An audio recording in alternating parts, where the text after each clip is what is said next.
एटा को सांग मैंने कंचा भी खाई पारे खाऊलु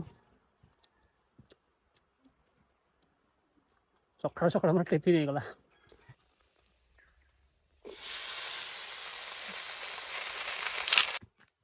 नमस्कार शुभ सकाळ जन आ गए फ्रेश ब्लॉग को स्वागत करुँ। तो बर्तमान सका 8टा टाइम है भात हो कि तरकारी ना बानजी मत कह कौन तरकारी करवा तो घरे सेमती किसी ना तो भाविली आज फूल तरकारी करवा। फूल कहले आमर घर पाखे बहुत बड़ फूल गच अच्छे देखो यहाँ बहुत जोर फूल फुटी तो से फूल गुड़ा को रोषे करवा बोली कहूँ। तो मुझे जीवी नहीं कि आसबि दियो बैग गुटे दियो। आज देखिपे सांग मैंने पाग केते बढ़िया करची वर्षा जहाँ छाड़ीगला धान गुड़ा जेहेतु पाचि जाइए वर्षा होता लोक गुड़ा पूरा हैरान हो जाते आमर पाचि ना कि सब ढड़ी जाइए। पानजी कहला गामछार नहीं कि आस बैग दरकार नहीं बैग टे मत असुविधा हम गामछार नहीं कि आसवा। बहुत सारा फूल होइछि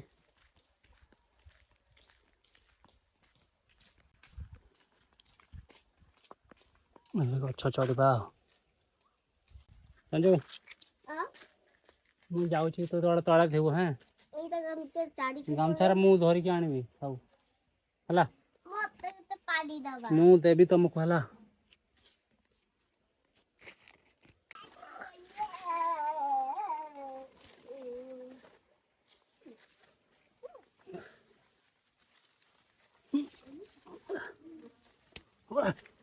ओहो भाई ये करेन्टा अच्छी देखिक ना सर्ट सर्ट मारदेव तारटा अच्छी घर को जाइए सपट को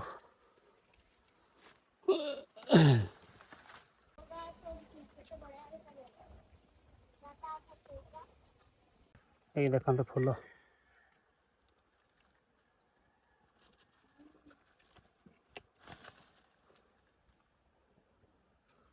एटा को सांग मैंने कंचा भी खाई पारे आगे आम छोट छोट थी बोले छोट छोट थी बड़े खाऊलु सका सका मोर टिफिन हो गला ब्रश करते किसी खाई नी मीठा लगुच।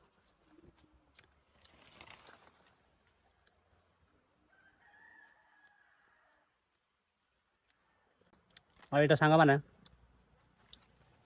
कि फूल कि गचर मुझे किए जान निश्चित कमेंट करेंगे। तो बर्तमान सांग मैंने फूल तोड़ा हो गला आ बहुत सारा तोड़ी नहीं चल गच ओल्हेबा आउ केते सारा फूल नहीं जामती कौन पानुची आज रोषे कर फूल गुड़ाक आपण मानक आज वीडियो देखी ये देखो तो पूरा गंठड़ी करी पूरा रेडी कर देछि केमती कर रोषे करी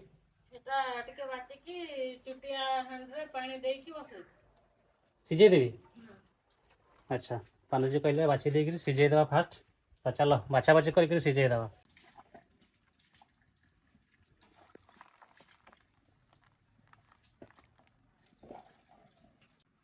तो सांग मैंने एतिक सारा नहीं आसिले देखो फूल आउ कढ़ मिसिक अच्छी खाली फूल गुड़ा के खास लगे तेज कढ़ गुड़ा मिस अणाई।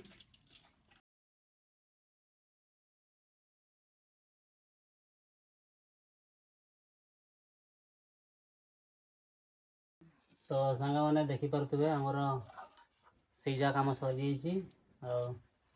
बर्तमान टे मेघुआ कर खाई सारी जंगल जावा कहूँ काठ आने पागटा तो मेघुआ मेघुआ कला सुखा मिसेब ना कि हाँ सुखुआ पूरा देसी सुखुआ एटा देसी सुखुआ ना ये देखो पूरा देसी सुखुआ माँ सुखे रखी गिंथुरा चिंगुड़ी चेंग झुना टेस्टी वाला सुखुआ गुड़ा सब गुड़ा कड़ा बसई लाणी। तो बर्तमान आज पानुजी बनइब कि खाइब ना क्या कौन खाइबी सुखुआ खाइबी सुखुआ खाइब ना खाइबी ରସଗୋଲା ବରା ମିଶାଇବ କାଢ଼ି ନେବ।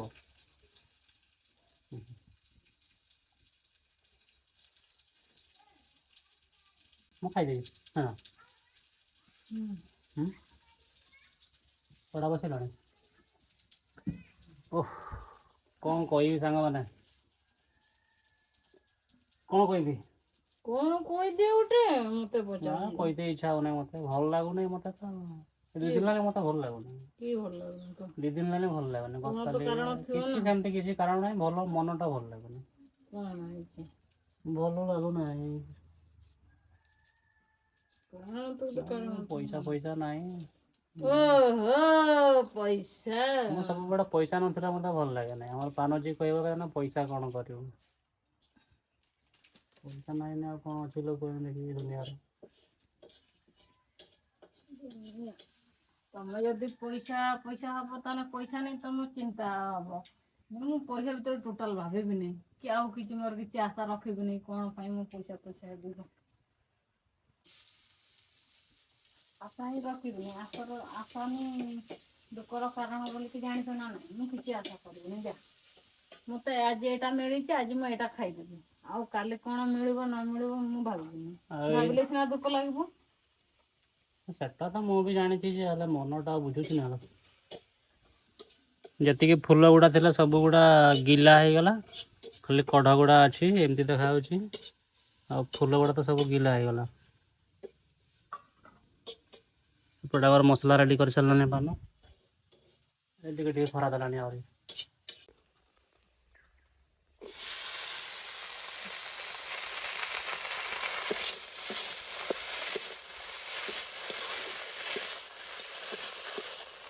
ସାଙ୍ଗମାନେ ଦେଖିପାରୁଥିବେ ଏଇଟା ମୋ ଲାଗି ତରକାରୀ କାଟି ଦେଇଛି। ଆଉ ଏତିକି ଟିକେ ତରକାରୀ ଅଛି। ଆଉ ଏବେ ଶୁଖା ମାନଙ୍କୁ ପକେଇଦେବା ଆମେ।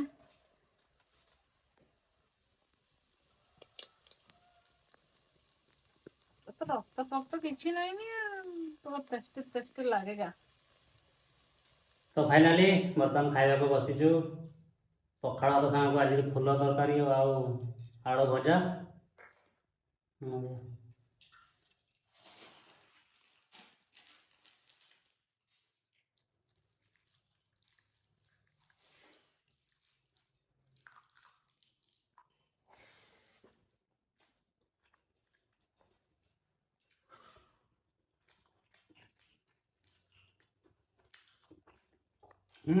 ପୁରା ବଢ଼ିଆ ଲାଗୁଛି, ଜଣା ହିଁ ପଡ଼ୁନି। କେମିତି ଲାଗୁଛି? ଭଲ ଲାଗୁଛି।